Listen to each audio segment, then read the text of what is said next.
वज़ीर ख़ारजा इसहाक़ डार का वज़ीर-ए-आज़म और गैर मुल्की सफ़ीरों के एज़ाज़ में इफ्तार डिनर और इफ्तार डिनर में दीगर ममालिक के सफ़ीरों के साथ साथ भारतीय नाज़िमुल अमूर को भी दावत दी गई थी। तमाम तर सिफारती आदाब को पसे पुश डालते हुए भारतीय सिफारतकार इफ्तार डिनर में शरीक नहीं हुए। पाकिस्तान ने एक बार फिर बड़ा दिल दुखाया। गैर मुल्की सफ़ीरों के लिए रखी गई इफ्तार दावत में भारतीय सफ़ीर को भी बुलाया। भारत ने रिवायती हटदर्मी दिखाई।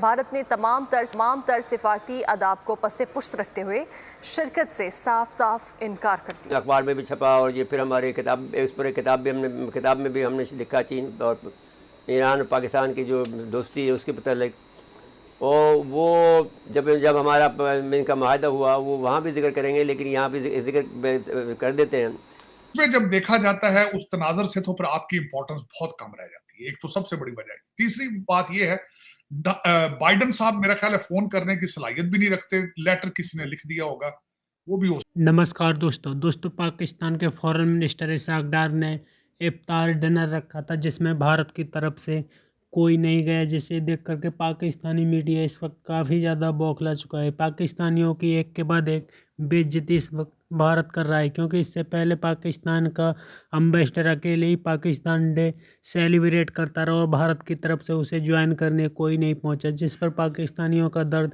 काफ़ी ज़्यादा छलक रहा है, क्योंकि पाकिस्तानी भारत से दोस्ती भी करना चाहते हैं।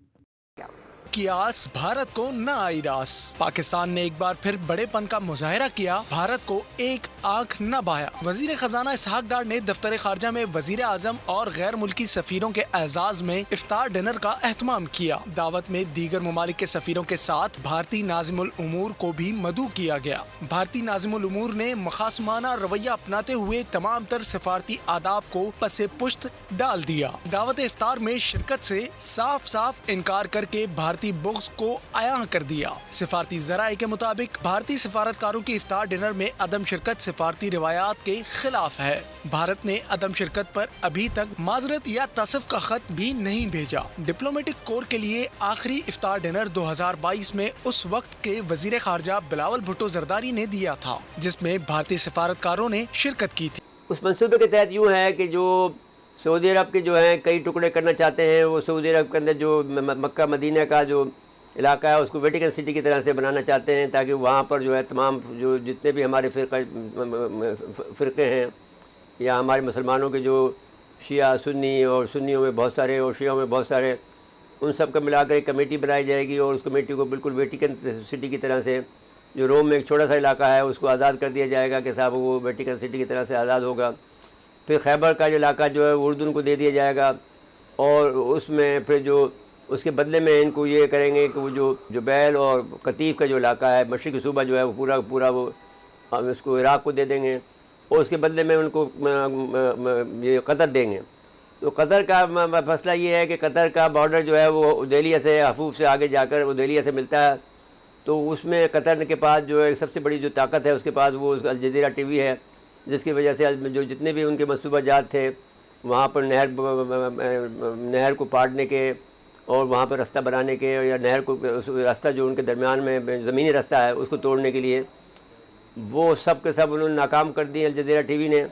तो अब सूरत हाल ये है कि फिर उसमें पाकिस्तान में ये कहा गया कि सब पाकिस्तान को और ईरान को छोटा सा मुल्क बना देना चाहिए।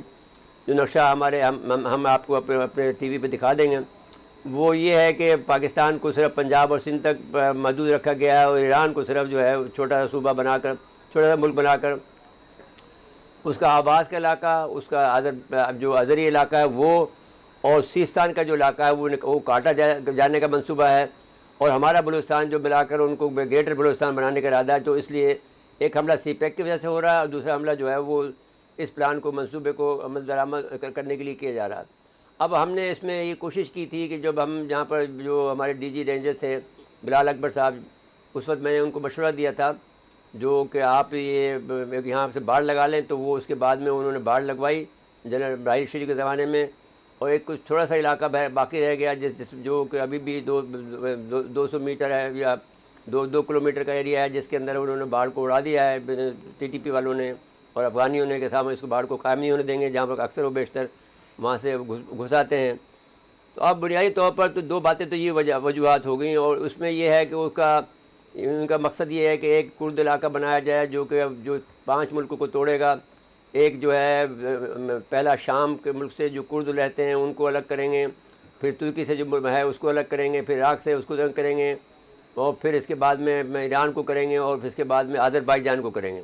अज़रबैजान तक तुर्काबाद हैं तो एक छोटी सी लंबी सी पट्टी बना देते हैं और एक मुल्क बनाना चाहते हैं, जो कि इनका मंसूबा है।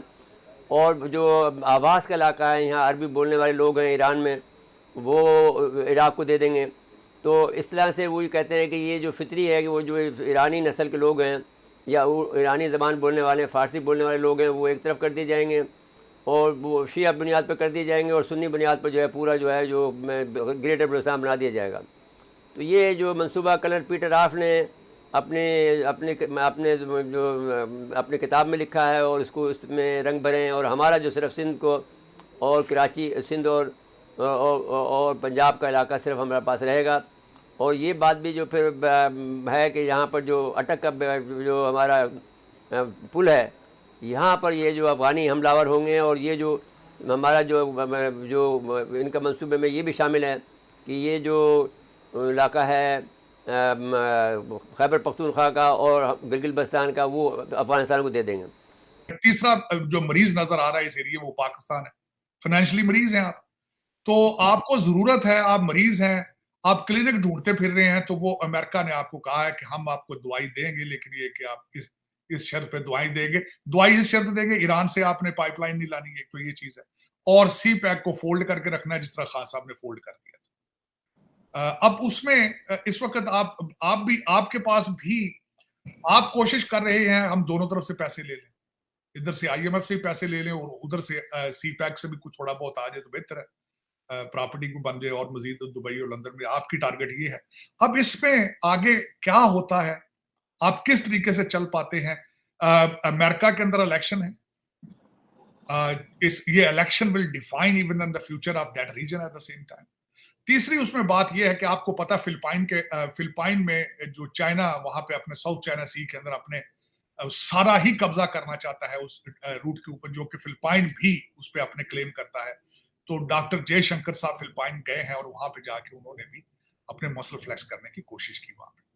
और दूसरा, भारत इस वक्त जो मैं चीजें देख रहा हूं, वो जो रीजनल ऑटोनॉमी का बार बार वो कहते हैं कि हमने अपना इस रीजन के अंदर अपना किरदार अलग रखना है, वो भी अपने मसल फ्लेक्स कर रहे हैं। जो पिछले दिनों में पन्नू साहब का वाकया हुआ है, उसके हवाले से भारत भी थोड़ा बैक स्टेप पे है, और खास ही साथ ही उनके रशिया के दौरे जो शुरू हुए और उसके बाद यूक्रेन के साथ भी बातें कर रहे हैं, वहां भी वो भी सिग्नल दे रहे हैं मुसलसल। इस वक्त खासकर यूक्रेन के foreign minister is on the trip to India, उस पर भी हम बात करते हैं मजीद कि उन्होंने किस तरह के बयान माजी में देते रहे और आज वो क्या चाहते हैं। ये भी एक नई डेवलपमेंट है आपके उस रीजन के अंदर। तीसरी सबसे बड़ी बात जो है वो आई वाज वेरी सरप्राइज कि मोदी साहब आज बैठे हुए थे बिल गेट के साथ, और उन्होंने इलेक्शन कैंपेन के तवासत के साथ ही उन्होंने बड़ी बड़ी बातें की हैं। मैं हैरान था, चैट GPT की बातें मोदी साहब ने की हैं, आर्टिफिशियल इंटेलिजेंस की बातें की हैं, और फिर उन्होंने बताया है कि किस तरीके से नया जो digital industrial revolution, that was amazing, is worth. मैं चाहूंगा कि मेरे लोग पाकिस्तान की उस चीज को देखें कि आपके बच्चे उर्दू में ट्वीट कर रहे हैं और वहां उनकी सारी की सारी नजरें डिजिटल इंडस्ट्रियल रेवोल्यूशन पे उनकी नजरें, और आर्टिफिशियल इंटेलिजेंस पे वो मोनोपोली चाहते हैं आगे फ्यूचर में। This is what the India's ambitions, to have a monopoly on artificial intelligence field. और फिर बिल गेट ने उसके बारे में क्या क्या कहा है, मोदी साहब ने क्या क्या कहा है, इट्स वर्थ लिसनिंग।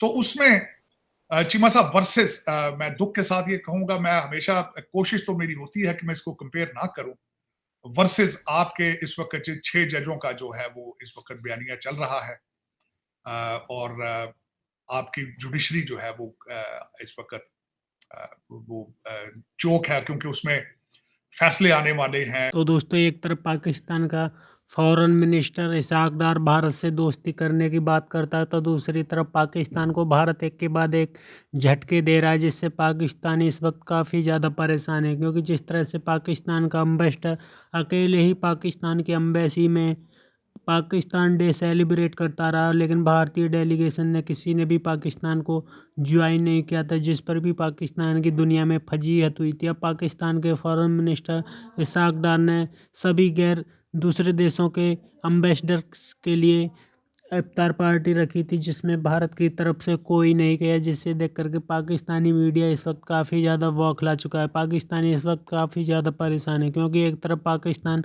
भारत से ट्रेड करने का ख्वाहिशमंद है, तो दूसरी तरफ भारत लगातार पाकिस्तान को एक के बाद एक तगड़े झटके दे रहा है, जिससे पाकिस्तानियों की नींदें उड़ गई हैं। क्योंकि पाकिस्तान का फॉरेन मिनिस्टर भारत से चाहता है कि वो ट्रेड करे, और लेकिन भारत पाकिस्तान से किसी भी कीमत पर ट्रेड करने को तैयार नहीं, क्योंकि भारत का साफ साफ कहना है कि पाकिस्तान जब तक आतंकवाद को ख़त्म नहीं करेगा तब तक पाकिस्तान से भारत किसी भी तरीक़ा की बातचीत नहीं कर सकता। आपकी क्या राय कमेंट में ज़रूर शेयर करें। यदि आप चैनल पर नए, चैनल को सब्सक्राइब करें। वीडियो पसंद आए तो लाइक करें, कमेंट करें और शेयर करें। जय हिंद, वंदे मातरम।